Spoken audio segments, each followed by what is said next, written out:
আজকে দেখাবো ভাঙা জিনিস কিভাবে না ফেলেই তোমরা বিভিন্ন কাজে লাগাতে পারো।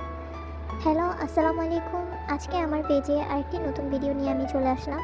এই ভাঙা কাছের টুকরোটা আমি ফেলেই দিতে নিয়েছিলাম, তখনই আমার মাথায় আইডিয়া আসলো যে আমি এটা ফেলে না দিয়ে অন্য কিছু করতে পারি কিনা দেখি। এইখানে আমি অ্যাক্রিলিক কালার দিয়ে একটা দৃশ্য আঁকছি।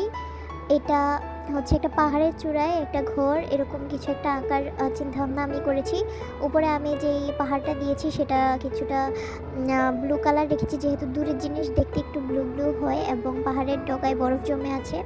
এবং গাছগুলোকে আমি প্রথমে স্যাপ গ্রিন ব্ল্যাক কালার দিয়ে কোট করেছি, তার উপর দিয়ে স্যাপ গ্রিন দিয়ে কোট করেছি, তার উপর আরেক লেয়ার দিয়েছি, সেটা হচ্ছে স্যাপ গ্রিনের সাথে একটু ইয়েলো কালার মিক্স করে। আর ঘরটাকে আমি কিছুটা চাচ্ছি যে মাটির ঘর যেরকম হয় আর কি, উড কালার অথবা একটু ক্রিম কালার রাখতে। এবং টিনের কালারটা আমি কিছুটা টেরাকোটা কালার করতে চেয়েছি, যদিও এখানে ভিডিওতে কেন যেন পুরোপুরি লাল দেখাচ্ছে।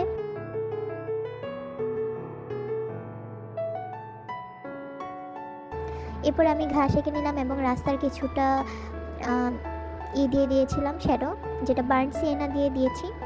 আর ঘাসগুলো আমি প্রথমে ডার্ক কালার দিয়ে দিয়েছি, তার উপর আবার এক লেয়ার আমি হালকা গ্রিন কালার দিয়ে দিব। এর উপর আমার মনে হলো প্রথমে সাদা রঙের ফুলই রাখবো, পরে পরে মনে হলো যে না, সাদা রঙের চেয়ে আমার একটু ভাইব্রেন্ট কালার হলে পুরো দৃশ্যটা আরও বেশি ফুটে উঠবে।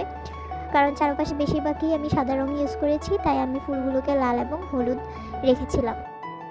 তারপরে সাইডের ঝাড়টা যেহেতু লাল ফুলে ভর্তি ছিল, তাই বেশি লাল দেখাচ্ছিল, তাই আমি একটু সাদা রঙ দিয়ে হাইলাইট করে দিয়েছি। ভাঙা কাচের টুকরোটাকে কেমন ব্যবহার করলাম তোমরা জানিয়ে দিবে। আজকের মতো এ পর্যন্তই। আল্লাহ হাফেজ।